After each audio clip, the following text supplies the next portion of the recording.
गुजरात में अरविंद केजरीवाल को अपनी जीत से ज्यादा कांग्रेस की हार में मजा आ रहा है, क्योंकि पिछले साल दिल्ली में राहुल गांधी ने अरविंद केजरीवाल को फंसा दिया था। अब गुजरात की एक सीट जीतकर अरविंद केजरीवाल ने भी अपना बदला ले लिया। अगर आप साल 2022 में हुए गुजरात विधानसभा के बाद की स्थिति देखेंगे तो 2022 में कांग्रेस ने 17 सीटें जीती थी।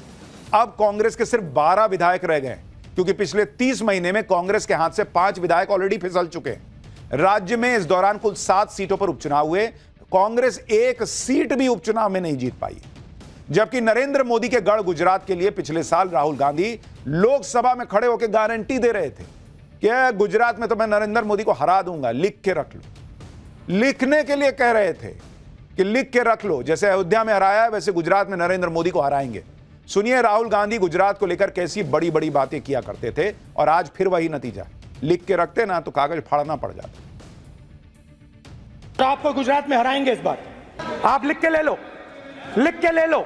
आपको ऑपोजिशन इंडिया गठबंधन गुजरात में हराने जा रहा है। गुजरात के चुनाव में मैं आपको बता रहा हूं, हम सब मिलकर इनको गुजरात में हराने जा रहे हैं। जो हमने कहा, और लिख के ले लो, लिख के ले लो, कांग्रेस पार्टी की जो आत्मा है वो गुजरात के चुनाव में लड़ेगी, और नरेंद्र मोदी और बीजेपी को गुजरात में जैसे हमने अयोध्या में हराया है वैसे ही हम गुजरात में इनको हराने जा रहे हैं।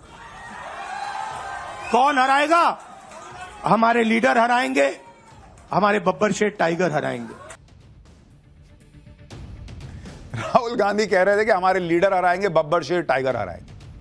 अब वो बब्बर शेर टाइगर इस्तीफा देते फिर रहे, वो भी आपको आगे बताऊंगा। गुजरात में राहुल गांधी अपने नेताओं को बब्बर शेर बता रहे थे, लेकिन गुजरात के उपचुनाव में कांग्रेस की हालत यह हो गई कि गुजरात में 2 सीटों पर उपचुनाव हुए और कांग्रेस के हाथ फिर जीरो लगाए, जीरो। गुजरात की विसावदर सीट पर तो कांग्रेस उम्मीदवार को मात्र 5,501 वोट मिले, जबकि आम आदमी पार्टी के उम्मीदवार को 75,942 वोट मिले। उपचुनाव की दोनों ही सीट पर कांग्रेस उम्मीदवार को 2022 के मुकाबले कम वोट मिले। गुजरात में अपने बेस को मजबूत करने के लिए 64 साल बाद कांग्रेस ने अपना राष्ट्रीय अधिवेशन अहमदाबाद में कर दिया। राहुल गांधी लगातार गुजरात का दौरा कर रहे हैं। गुजरात के लिए राहुल गांधी ने कहा था कि कांग्रेस में 20 से 30% लोग बीजेपी के भरे पड़े हैं, ये कांग्रेस में रहकर भी बीजेपी का काम कर रहे हैं। राहुल गांधी ने कहा था कि अगर कोई कांग्रेस से रहकर बीजेपी के लिए काम कर रहा है तो उसे निकाल दिया जाएगा। राहुल गांधी के इस तेवर से लगा था कि वो गुजरात कांग्रेस में तूफान लाद देंगे, लेकिन उनका कथित तूफान हवा का झोंका भी साबित नहीं हुआ। यह हाल है भाई राहुल गांधी का। Narendra surrender, Narendra surrender. अरे भैया ये ब्लंडर कर रहे हो आप, समझने को तैयार नहीं है। गुजरात में राहुल गांधी का जादू चला ही नहीं। उपचुनाव में मिले 0 के बाद शक्ति सिंह गोहिल, भाई अपने नेताओं को राहुल गांधी बब्बर शेर बता रहे थे, उनके बब्बर शेर ने इस्तीफा दे दिया। गुजरात कांग्रेस के अध्यक्ष पद से शक्ति सिंह गोहिल ने इस्तीफा दे दिया कि भाई मैं नहीं जीता पाया तो इस्तीफा दे रहे हैं। यह हाल हो रखा है गुजरात में कांग्रेस का कि बीजेपी तो रगड़ ही रही है, आम आदमी पार्टी धोके चली गई। कांग्रेस ना पंजाब में कुछ कमाल कर पाई ना गुजरात में, लेकिन ऐसे नतीजों के बावजूद कांग्रेस से नरेंद्र सरेंडर वाला ब्लंडर नहीं छूट रहा। आज ही कांग्रेस ने फिर से यह आरोप लगाया कि ट्रंप के फोन पर पीएम मोदी ने पाकिस्तान के सामने सरेंडर कर दिया। कांग्रेस ने एक सोशल मीडिया पोस्ट में एक एनिमेटेड वीडियो डाला है। आप सोचिए, जिस कांग्रेस पार्टी को आज उपचुनाव में इतने बड़े बड़े झटके लगे हैं, वो ये समझने को तैयार नहीं है बॉस कि नरेंद्र सरेंडर वाली स्क्रिप्ट उनकी नहीं बिक रही, फिर यही वीडियो डाल रहे हैं।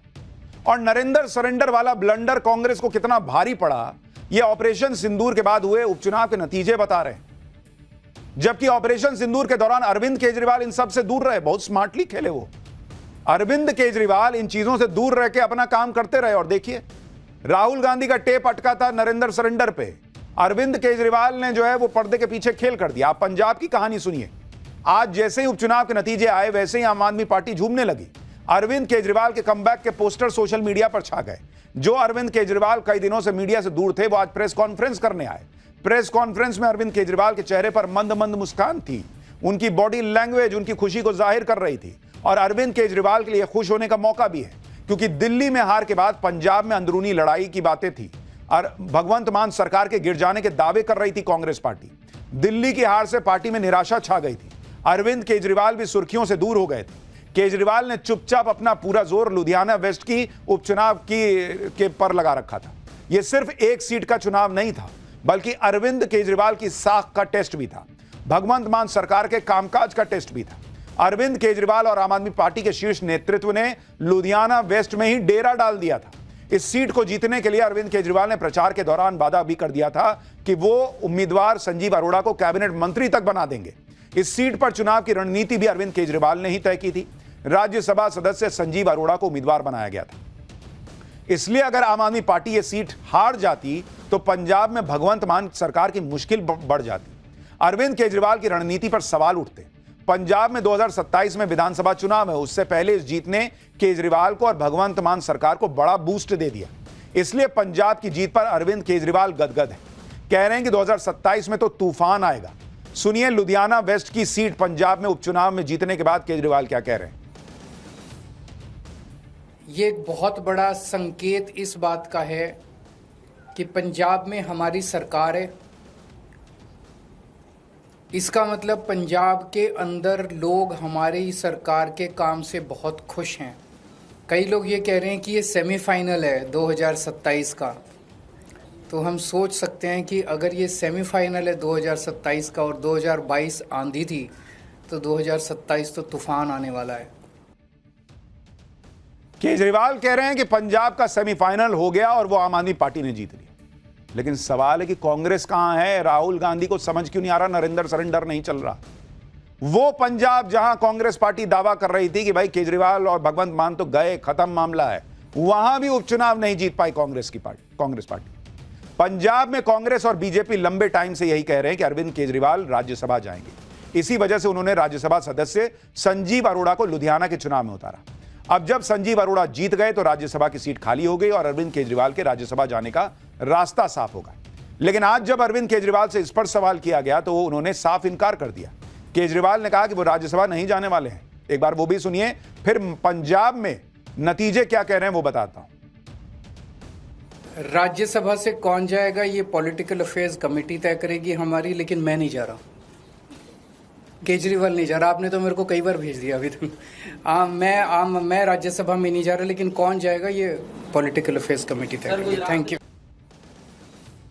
आप याद कीजिए कि दिल्ली में हार के बाद कैसे पंजाब में उथल पुथल मच गई थी। अरविंद केजरीवाल ने पंजाब के विधायकों को दिल्ली बुलाया था, फिर कई दिन तक वो खुद पंजाब में रहे। अरविंद केजरीवाल को पता था कि यह जीत उनके राजनीतिक भविष्य को तय करने वाली है और इसलिए केजरीवाल जबरदस्त खुश है। इन नतीजों में सबसे बड़ा झटका कांग्रेस को लगा है। लुधियाना वेस्ट की जो सीट है उसको अगर आप देखेंगे, कांग्रेस 24,542 वोटों के साथ दूसरे नंबर पर है, जबकि बीजेपी जो पंजाब में कोई बहुत बड़ी प्लेयर नहीं है, वो भी 20,323 वोट ले आई भाई और तीसरे नंबर पर है। बीजेपी और कांग्रेस के बीच ज्यादा वोटों का अंतर भी नहीं बचा है।